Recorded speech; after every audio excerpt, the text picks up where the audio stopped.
राधे।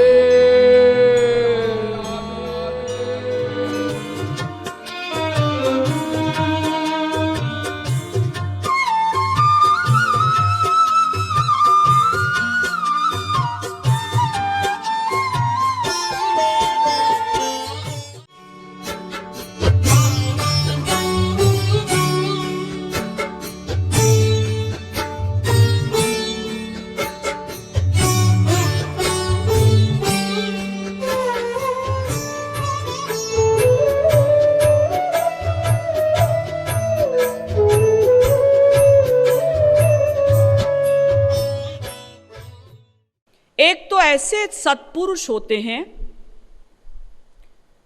जो दूसरों के उपकार के लिए अपने स्वार्थ की भी हानि कर लेते हैं। दूसरे ऐसे मनुष्य होते हैं जो अपने स्वार्थ का ध्यान रखते हुए परोपकार करते हैं। तीसरे मनुष्य रूपी राक्षस ऐसे होते हैं जो अपने स्वार्थ के कारण दूसरे का अहित करते हैं, अनिष्ट करते हैं। और ये तो घ्नन्ति निरर्थकं परहितं ते के न जानीमहे। और कुछ ऐसे भी होते हैं राक्षस प्रवृत्ति वाले जो बिना कारण के, बिना प्रयोजन के दूसरे का अहित करते हैं।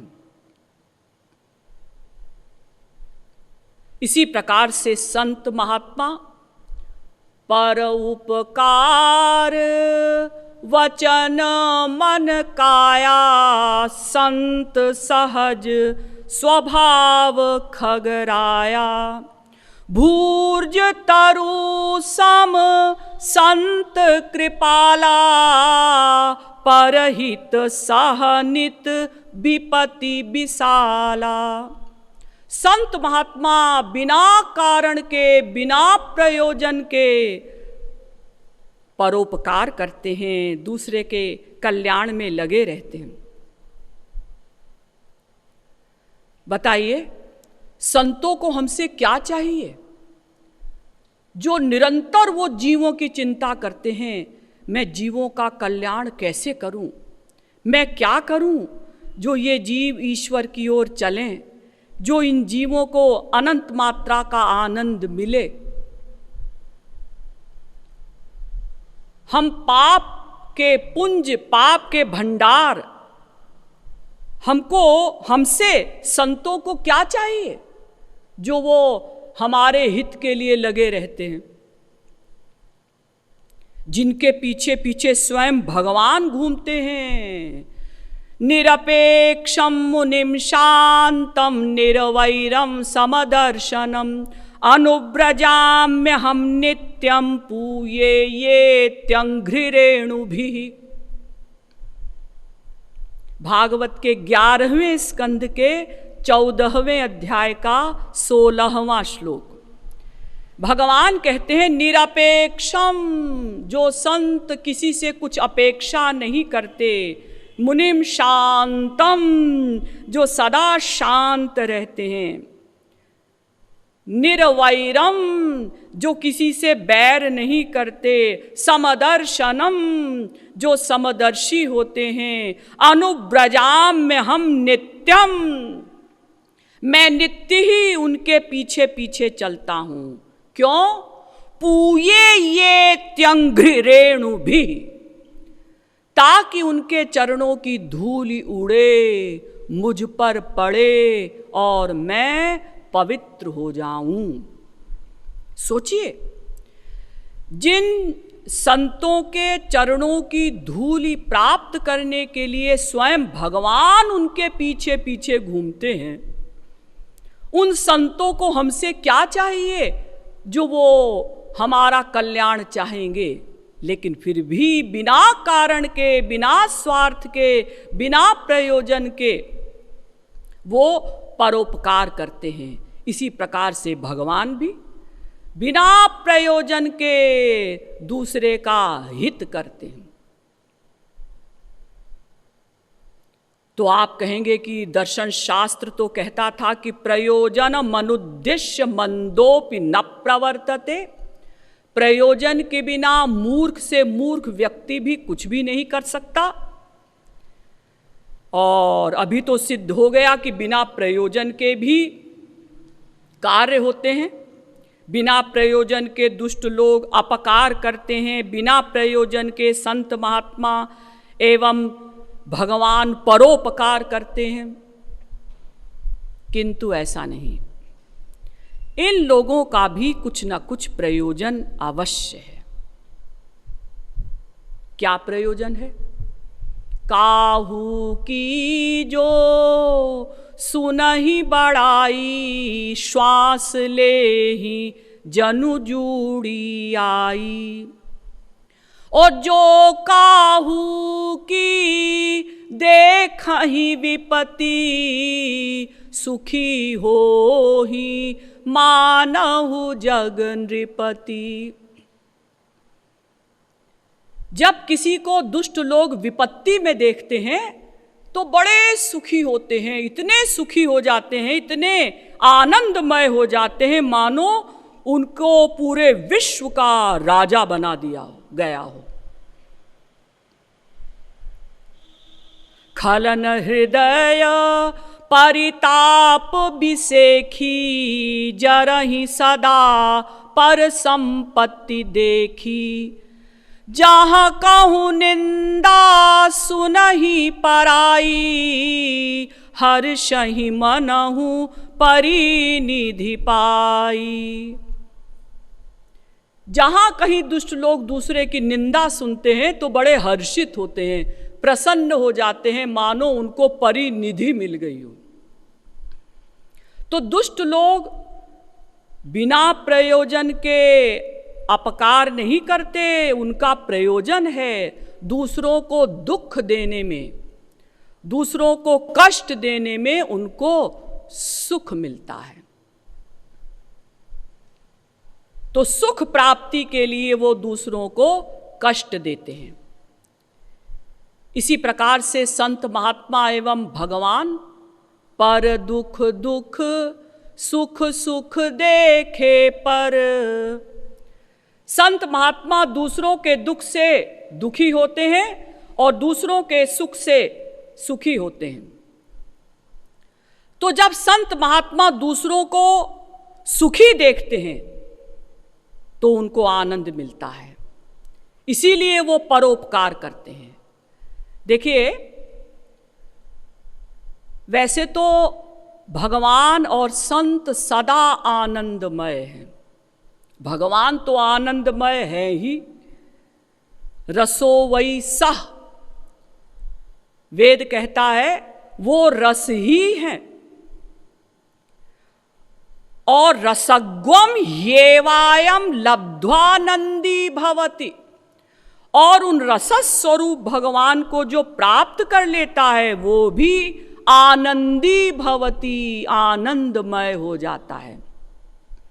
जैसे हम कहते हैं ना भाई, जिसके पास धन है उसको हम कहते हैं ये धनी है, जिसके पास बल है हम उसे कहते हैं ये बली है, और जिसके पास वो आनंद आ गया वो हो गया आनंदी। तो भगवान तो सदा से आनंदमय हैं ही, रसस्वरूप हैं ही, और जो उन भगवान को प्राप्त कर लेता है वो भी आनंदमय हो जाता है सदा सदा के लिए। फिर भी वो परोपकार करते हैं, फिर भी वो जीवों के कल्याण के लिए प्रयत्न करते हैं। क्यों? उनका अपना तो कोई स्वार्थ है नहीं, वो उनका स्वभाव है। पर उपकार वचन मन काया, संत सहज स्वभाव खगराया। उनका सहज स्वभाव है परोपकार करना। क्यों? क्योंकि उनके अंदर दया है, करुणा है कि इन जीवों का कल्याण हो। भगवान के अंदर भी अनंत मात्रा की दया और करुणा इत्यादि गुण हैं, तो इसीलिए जो संत भगवान को प्राप्त कर लेते हैं उनके अंदर भी दया, करुणा इत्यादि गुण स्वयमेव आ जाते हैं। बहुत से ज्ञानी लोग कहते हैं कि भाई निर्गुण निराकार ब्रह्म जो है वो तो निर्गुण है, उसमें कोई गुण नहीं है।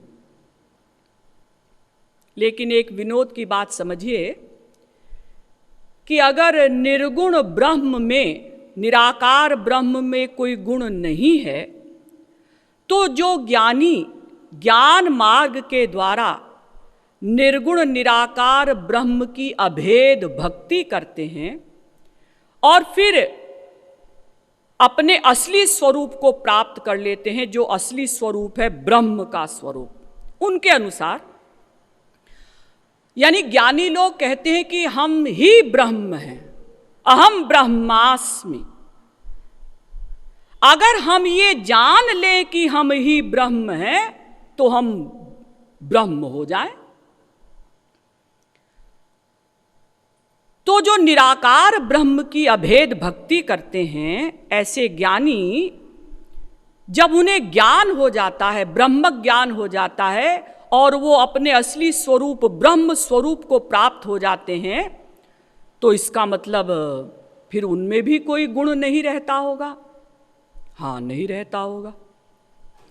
तो अगर ज्ञानियों में ब्रह्म ज्ञान के पश्चात कोई गुण नहीं रहता, दया इत्यादि का, तो फिर वो दूसरों को ब्रह्म ज्ञान कैसे देंगे?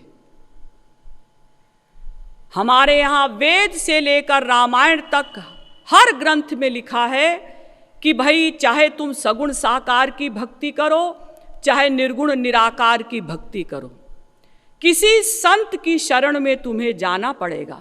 संत की शरणागति के द्वारा ही तुम अपने लक्ष्य को प्राप्त कर सकते हो। तो अगर निराकार ब्रह्म में कोई गुण नहीं है और जिन ज्ञानियों ने उस निराकार ब्रह्म को प्राप्त किया है उनमें भी कोई गुण नहीं है, तो फिर वो दूसरों को ब्रह्म ज्ञान कैसे देंगे? तो फिर बाकी जीवों का कल्याण कैसे होगा? देखिए, ज्ञानियों का भी सिद्धांत है, यावदायुस्त्रयो वंद्या वेदांतो गुरुरीश्वरः। जब तक आयु है, यानी जब तक हमें प्रारब्ध भोगना है, तब तक हमें शरीर धारण करना पड़ेगा। ज्ञानी को भी, हाँ, प्रारब्ध भोगने तक ज्ञानी को भी शरीर धारण करना पड़ता है। तो तब तक गुरु को प्रणाम करना पड़ेगा, वेदांत को, ईश्वर को प्रणाम करना पड़ेगा। तो देखिए, ये तो थोड़ा सा अलग हटके मैंने बोला। यहां तो हमें केवल इतना समझना है कि इन महापुरुषों का भी प्रयोजन है। ये महापुरुष परोपकार करते हैं, क्यों?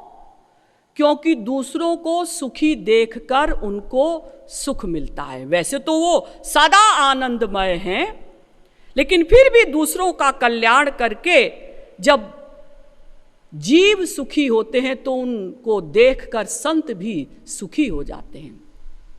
इसी प्रकार से महापुरुषों के आराध्य भगवान भी परोपकार करते हैं, क्यों? न मे पार्थास्ति कर्तव्यम त्रिषु लोकेषु किंचन नानवाप्तम अवाप्तव्यम वर्त एव च कर्मणि। गीता के 3 अध्याय का 22वां श्लोक। भगवान कहते हैं, अर्जुन, मुझे कुछ प्राप्त करना शेष नहीं, मुझे कुछ करणीय नहीं, मैं सदा आनंदमय हूं। हाँ महाराज, आपको क्या प्राप्त करना शेष होगा? आपको तो जो छू ले, प्राप्त कर ले, उसी को ही कुछ पाना शेष नहीं रहता। देख अर्जुन, फिर भी मैं कर्म करता हूं। क्यों? क्योंकि अगर मैं कर्म नहीं करूंगा तो मुझे देखकर लोग अकर्मण्य बन जाएंगे, आलसी बन जाएंगे। इसलिए मैं कर्म करता हूं ताकि मुझे देखकर जीव भी कर्म करें और उनका कल्याण हो। तो देखिए, ये दुष्ट प्रकृति के लोग या संत या भगवान, ये भी जो भी कुछ कर्म करते हैं, इनका भी कुछ ना कुछ प्रयोजन है। और वो प्रयोजन क्या है? आनंद प्राप्ति। दुष्टों को, दूसरों को दुख देने में क्षणिक सुख मिलता है, और संत महात्मा एवं भगवान जो सदा आनंदमय हैं, उनको दूसरों को सुख देने में सुख मिलता है। अब हम लोग कोई कर्म क्यों करते हैं वो भी समझ लें। हम लोग कोई भी कर्म क्यों करते हैं, हमारा एम क्या है, उद्देश्य क्या है? इसका उत्तर अगर सरस्वती बृहस्पति अनंत काल तक भी लिखें तो उत्तर समाप्त नहीं होगा। क्यों? क्योंकि एक तो हम जीव ही अनंत हैं, और फिर हमारे प्रतिक्षण बदलते हुए उद्देश्य हैं। जैसे मैं अभी आपसे पूछूं, आपको क्या चाहिए, क्या इच्छा है? जी हम चाय पिएंगे। थोड़ी देर बाद पूछा जाए, आपको क्या चाहिए? जी पान खाएंगे। तो एक तो हमारे प्रतिक्षण बदलते हुए उद्देश्य हैं, एम हैं, और फिर हम जीव भी अनंत हैं। इसलिए हम लोग क्या चाहते हैं, हमारा उद्देश्य क्या है, एम क्या है, हम कोई भी कर्म क्यों करते हैं, इसका उत्तर अनंत शब्दों में आएगा। किंतु ऐसा नहीं। अनंत ब्रह्मांडों के, अनंत जीवों के अनंत उत्तरों को कैंसिल करके केवल एक उत्तर आएगा। एक शब्द में हम लोग क्या चाहते हैं?